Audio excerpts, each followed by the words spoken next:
Ryan Lindner had two sudden, unexplained cardiac arrests at a young age. This forced him to explore different perspectives from profound, life-changing events. Priorities change when time becomes precious. Problems look different when you have no energy left to give them. Ryan says, and I love this, if you are not living, then you are dying. Today he is going to share how you can start living every single day.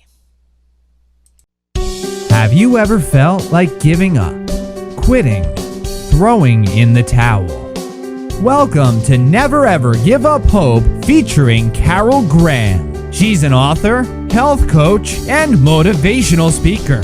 Backed into a corner multiple times in her life, Carol shares with you stories on how she overcame some of the toughest obstacles a person can go through in life, but refused to give up hope. Rather than admit defeat, an opportunity was presented, and it involves each and every one of you.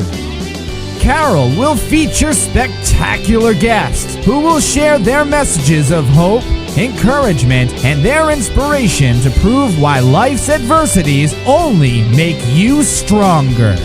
And now, welcoming the host of the show, here's Carol Graham.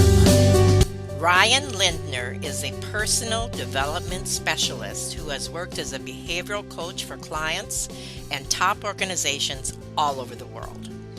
After two sudden, unexplained cardiac arrests at a young age, he began to explore different perspectives with clients that come with any profound, life-changing event. Welcome, Ryan. Thank you so much for having me. I'm so happy to have you on Never Ever Give Up Hope. The first cardiac arrest and then the second, and you're still hanging on to that hope. So we are very anxious to hear your story today. Let's start at the beginning. I'm going to read a paragraph that you said, and then I'd like you to run with that and just share whatever you would like about that first experience. This is what you said. I'm going down now, I said to a young woman a few seconds before the darkness, my first cardiac arrest. As I returned to work as a behavioral coach, it became maddening to hear, for the 10,000th time, about all-consuming everyday problems and misguided priorities while I was fighting to merely remain conscious. Wow. Take it away, Ryan. Yeah. Again, as you read there, it was totally unexpected. No family history. As a matter of fact, I've been in fitness, nutrition. I was really passionate about that. I was even a vegetarian for many years. So no signs. And one day, the only reason I'm alive is because luckily I had someone who could, give me CPR. So. My second cardiac arrest was the following day, Oh, and my word. yeah, so 2 days apart. And lucky for me, I had the paddles. I was in the hospital, so the paddles were available.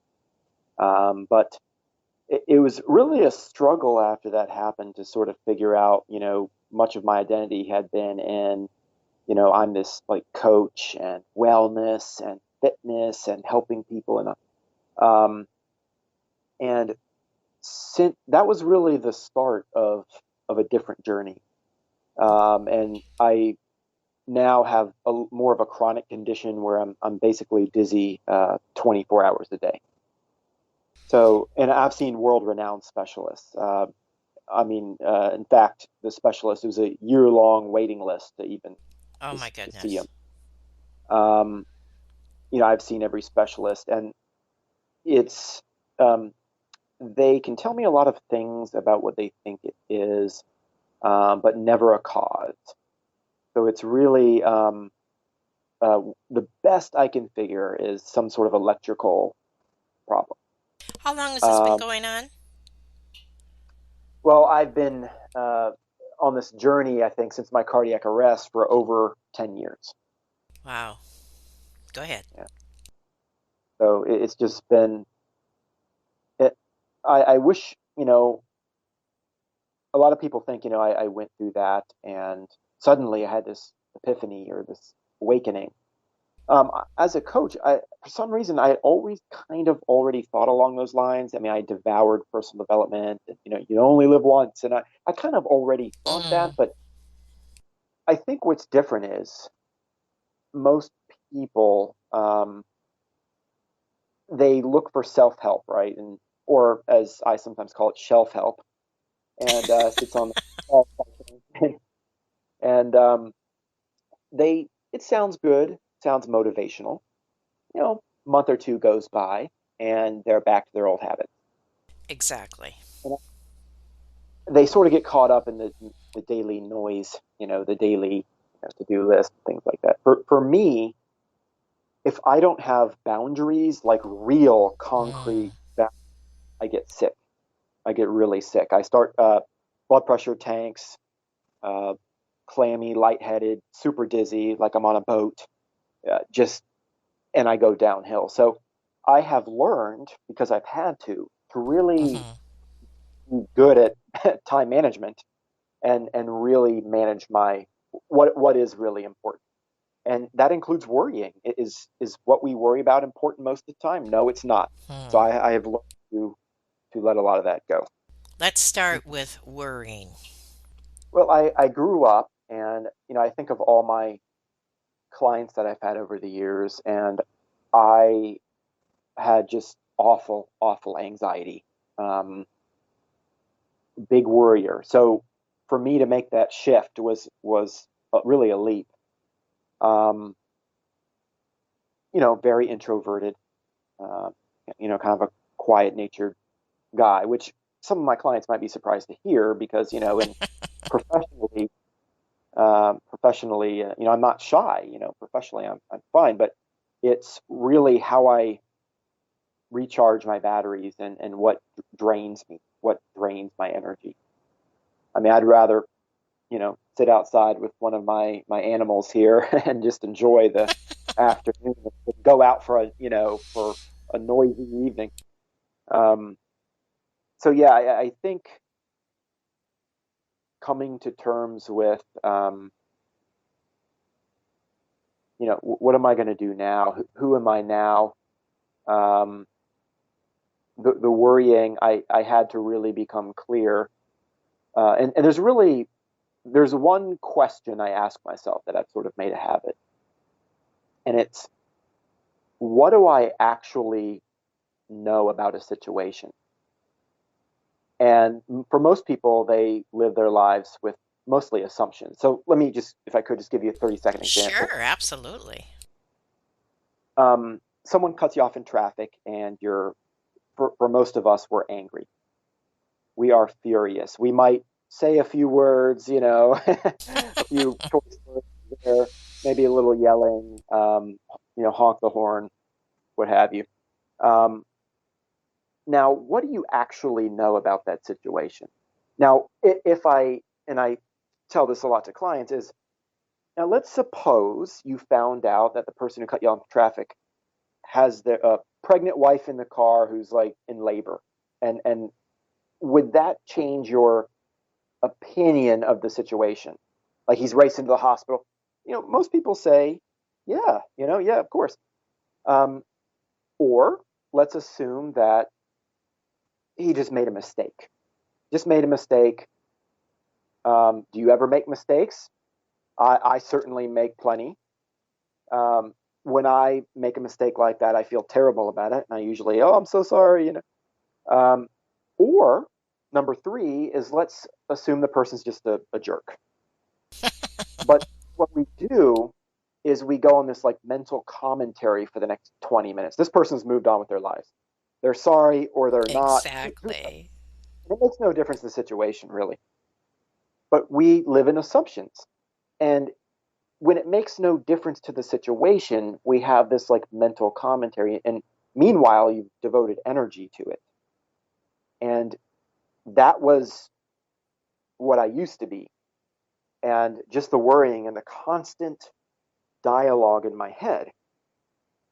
But now, I mean, I've been wheeled out of places on, I've had paramedics come for me. I mean, I've been in just some terrible, PTSD, things like that. So it just, I've had to learn to say, you just me waking up and feeling good and having a day where I'm like, I'm not as dizzy today.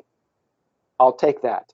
And I really focus on maybe some of the smaller joys, I've got, as I mentioned, I love animals, got animals, a little zoo here.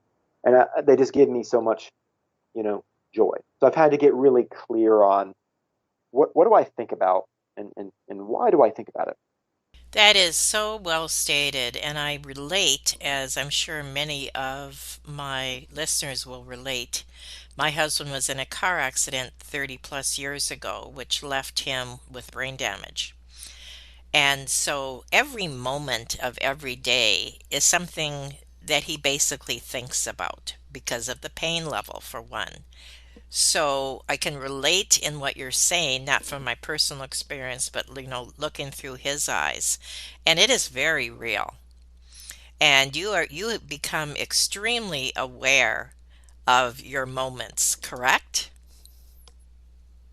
Absolutely. And it's not like sometimes I put it like I in the book I talk about like I feel like there's like a countdown, but I don't mean that like I feel like my life is counting down, and I don't mean I mean I'm acutely aware like of my mortality. That's probably a better way. I'm acutely aware of my mortality, and so it affects every choice that I make. And I think some people, when they get real busy and they're feeling good and they take it for granted, they don't necessarily think about that consciously a whole lot. So how do you make that shift? Someone listening to this program today and is relating to you, what would you say to them? How do they make that concentrated shift in how they respond? Well, for most people, it does. Now, it doesn't have to take this, but I'm just saying it often does. This is what happens is they get into a trauma and the trauma pulls them into a moment, like into the present. Hmm. When you're like to you, you're not thinking about mowing the grass or you're just not thinking of all the to-do list. Um, so a trauma pulls you into the moment, and you kind of think about your life and what matters. Not that it has to do that. I think it takes a catalyst a lot of times, but I think for most people, and anything could be a catalyst. It could be listening to this or a book or something you heard, or but it's about the daily practice of sort of shifting the habits. Mm. Sometimes it's big, sometimes scary choices. Getting out of your comfort zone might be leaving a job that's been toxic in your life. It might be sometimes, often, scary, big choices. One thing that you said that I'd like you to expound a little bit more on, and that is the life changing moments that pull you into clarity. Now, you've already addressed this a little bit. Just address it some more, please. I think with my dizziness, again, I mentioned, I'm kind of acutely aware. Oh, okay, I'm not feeling well. I need to prioritize sort of the self care, and people interpret that as sometimes, oh, I must be miserable, or I think happiness is often a circumstance, right? And I think as we go throughout life, I am choosing things that allow me to explore my life and do the things that bring me joy. And I think often, and I've worked with a lot of clients in their careers who are just stressed to the max and working crazy hours. And um, Hmm. if we look at our current circumstance, it's kind of easy to get down and say, oh God, this is where I am. But if you really think about it, much of where we are is after a long series of micro decisions that we've made, sometimes over years.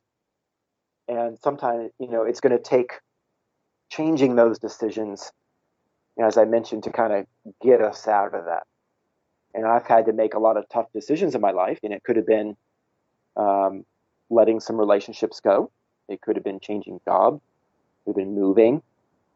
I've done all those things because I feel more clear than ever, just how, I don't know if fragile is the right word, but, we have these bodies that we've been given, and we're around people that we love for such an unfathomably short time. Right, right.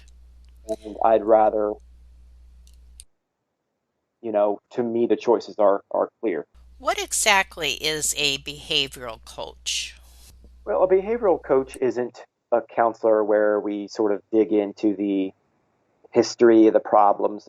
We're more about changing habits and changing current behaviors, kind of into the future. So I've worked as a health and wellness coach. I've worked as a career coach. I've helped people through big transitions in their lives. Sometimes, getting out of their comfort zone. A good example of that is, working a lot with introverts because I can relate, helping them sort of align with their goals, overcome things, even like stage fright. So it's Yes. that mental dialogue that we have, and kind of shifting that. Okay, well, that makes sense. I appreciate you clarifying that. Well, we are going to take a very short break, and when we come back, we're going to talk about your book, but also some other things regarding priorities and problems. So stay tuned. We'll be right back. Carol Graham would like to show you the path from misery to miraculous triumph in her fast-paced memoir, Battered Hope. She relates her determination to succeed as someone who experienced one horrendous nightmare after another: gang raped and left for dead, loss of a child, husband falsely imprisoned, and cancer.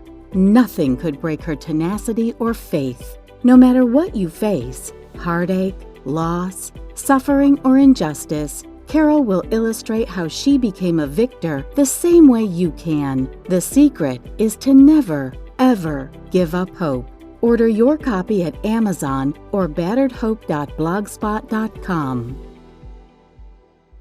We've been chatting today with Ryan Lindner, and I really appreciate what he has shared so far regarding his own circumstance, but more importantly, how he is overcoming on a daily, moment by moment basis.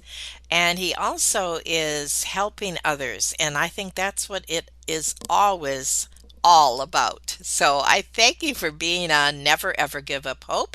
And we are going to talk about your book, which is called The Half Known Life. But before we do that, could you have a couple statements here I'd like you to maybe expound a bit on? And this is what they say. Priorities change when time becomes precious. I love that. You've already touched on that, so anything else you want to share there?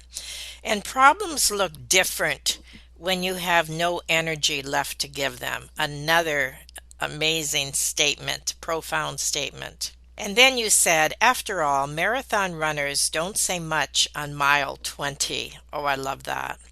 They choose to breathe. After all I have to give is channeled into each moment that I am awake, and I too choose to breathe. So, talk about that if you would, please, Ryan.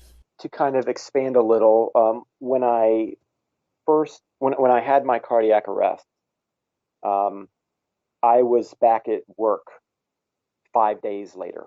Wow. Oh my Um, goodness. Against doctor's orders. I At the time, I had just started a wonderful coaching contract uh, uh, for the military, actually, and I did not have paid time off at the time, and so you know, with all the medical bills, it was it was a financial need. But I just remember sitting there listening to a client, and she was explaining, why the previous week was so difficult and all the little problems she has, things like that. And I remember that I was like teetering on consciousness. which kind of was my norm for several years. I was hooked up to some wires. It was virtual coaching. She couldn't see me at the time. It was tele over the phone, and I'm hooked to all these wires. And I just thought her problems just sounded so different because all I was concerned about was just, because to me, if I lost consciousness, which is totally frightening, Of course, of course. you lose control, and I didn't know what would happen because obviously, a couple days prior, I just had, some cardiac events, and I did have a pacemaker installed. I should add that, but I want to circle back to something I said earlier, which is like when you're in the ICU, you're not thinking about, mowing the grass or anything like that. But I think it's important to understand the to-do list will always be there, right? And we always kind of rush through it. So I Right, approach right. each day like, you know what? I'm just going to do what I can do today, and that's fine. And then tomorrow I'll do the same, and the next day I'll do the same. And it's no longer so much of a rush to get through these things because, you know, for parents out there, parents and homeowners and stuff like that, the stuff you, especially as a parent, it just never ends, right? So, each day you just take it as it comes. So you learn to let go. You learn to let go. Prioritizing. Force prioritizing. Yes, yes, exactly. So now tell us about your book. Who should read it? What type of book is it? And anything else? It's not a typical self-help. Um, so it's more of a a tool for exploration is the way I look at it. And the quote actually, or the half known life, it actually comes from a quote from Moby Dick. It's like, I think back of all the clients I've had, and I've had CEOs, executives, military generals, all kinds of things. I've had a psychologist once, and I was like, psychologist? What? I thought they were, and I realized we're all just people, and we're all going through something. And no matter how smart you are, and had I've worked with some super, super smart people. No matter how smart you are, we can't always see ourselves. We can't always Right. see ourselves. And so you asked me earlier, like, what would you say to people who want to change? Well, I think that's a good place to start is what are your blind spots? And that's really the purpose of the book is to ask the right questions so that you're exploring kind of in your own head. And I think what's different is it's not all sunshine and rainbows. It's honest, right? And it's Hmm. from the perspective of someone who is in the constant they're going through. In the case of what I did, not knowing is this next moment, kind of my last. And when you look at a lot of self help out there, a lot of it is very sort of academic, where it's you have an expert or a guru or something. I think this might be different in that you know I work a lot with introverts. I'm an introvert. I I have gone through the experience that I often help with. So not a typical self-help, but one that I think is for open-minded people who really want to explore kind of within themselves. I appreciate that. And I also am wondering, how do you handle fear? Because I think that is something that people may be thinking about as they're listening to this, and they are in precarious situations in their own lives. How do you deal with that? Well, I think there's maybe different degrees of fear there. Like, I'll use an example I used earlier: fear of like public speaking. That's one fear, and then you've got sort of the fear of, well, you know, death in other cases. Um, but I think a fear that people can wrap their head around, um, sort of an everyday fear is sort of that anxiety, the public speaking. Right, right. I think most people treat it as something that must be overcome or fixed.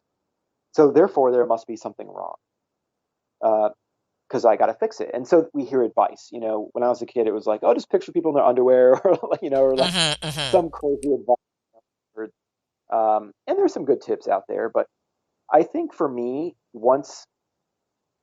I had it really bad. I would actually sweat through my shirt. It was that bad. Oh Like my it was word. real bad. Yeah, so bad. And now it really doesn't bother me at all. And it's because it all starts with your self dialogue. It really does. And I say, you know what? Maybe I'll treat myself as like somebody maybe I care about. And I think the fear is, oh my God, all these judging people and things like that. I learned to accept and own however I was going to show up. So let me just create some clarity there. So rather Sure. than saying I'm sweating and I am stuttering and I'm turning red like a tomato or something, um, rather than being upset with myself, like, oh, I've read all the books. This shouldn't be happening. I want to overcome this. I shouldn't. Now I don't care. I accept however I show up, however it is. If I'm going to sweat, I'm cool with that. I'm good. I really am. I've gotten to that place because that is what I did, and I love that person, and that's the person that showed up there. And I'm a person, a human, just like everyone else, and everyone else would probably feel anxious too, which is often true. So I think once I owned it, the fear actually dissipated a little bit on its own. I stopped treating it as something that had to be fixed because a lot of times, even if we intellectually understand something, the body is wired. Like, even if I'm not even nervous at all, my body I can go up, it's reacting here. Um, but I think once we, again, we treat ourselves, as if we're people we care about and not berate ourselves for not meeting expectations or whatever, um, then you naturally come across more relaxed. You think part of that too could be gratefulness? Like you're grateful just to be alive and just changing your focus to being in more of a Thanksgiving type of mode, a gratitude mode. What do you think? I think just being grateful. I'm just grateful to be there. I'm just Exactly. grateful to have the opportunity to even speak on it. So for me, again, coming back to the worrying we were talking about, I'm just not concerned about if I'm turning red or not. If I'm turning red, then I guess that's what it is. But and another important tip would be talk to groups just like you would talk to a person. They're not this Right, big right. scary group. Talk. I mean, most people are fine in individual conversation. I mean, we're talking right now, right? And in a big group, I would just look at individual people and just talk to them like I would in a Exactly. conversation. I remember well, I used to teach public speaking actually, and one of the things I used to say is find a receiver in the audience and concentrate on them. That's perfect. Don't look at the guy that has his arms crossed and he looks like he would rather be any place but there. Absolutely. Yep. Now, you made a statement I'd like you to talk a little bit about, and that is why wait until you are burnt out or for a life-changing event to occur before getting real about your life? Again, it takes sometimes something that pulls us out of our sort of our daily habits, the noise, the to-do list. Whoa! Now I'm awakened. I guess something happened. I intended that more along the lines of like career, right? That's it. Most people, their careers create a lot of stress. I've worked with a lot of people, as I mentioned. I've helped a lot with like career transitions and things like that. Think about, most companies they hire roles and not people. One thing I used to do is track turnover for companies, and then I used to help them, with programs like leadership training, things like that.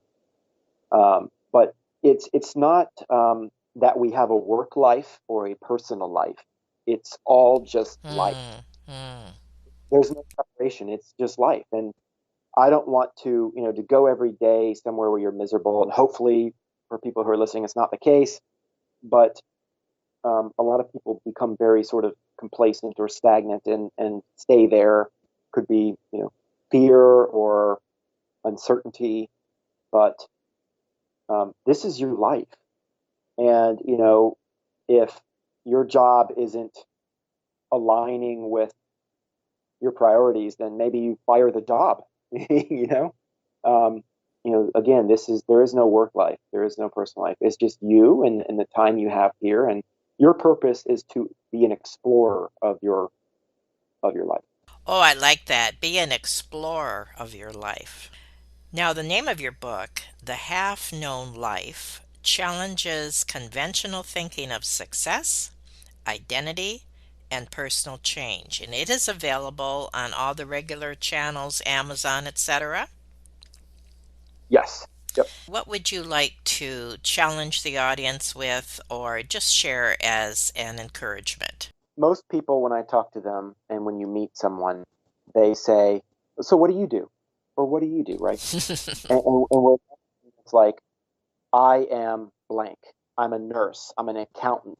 I'm a manager. I'm a this. And I would say that is the purpose of the book, is to get you understand what that means. As I mentioned, I worked a lot with military, and in the military, you become the role as like a lifestyle. And I always say, who would you be on a deserted island? Would you be a general, a lawyer, a doctor? No, it doesn't matter anymore. There are no roles. You're on a desert island. You were just there, and you're a person, and that's it. So I think, I guess in closing, I would say, and this is the crux of the message, is you're not a noun, you're a verb. And say that's the general message. I like that. You are not a noun, you are a verb. All right. Thank you so much, Ryan, for sharing today on Never Ever Give Up Hope. You certainly have given us some things to think about, some challenges, and again, thank you. Pleasure was mine. Thank you for having me. Thank you for listening to Never Ever Give Up Hope, featuring Carol Graham. Did you know that most people succeed because they are determined to? Quitting was never an option. Carol loves your comments and will respond to each one. So please subscribe and review this podcast. A rating of 5 stars would be outstanding and appreciated. Remember, if you are still here, there is always hope.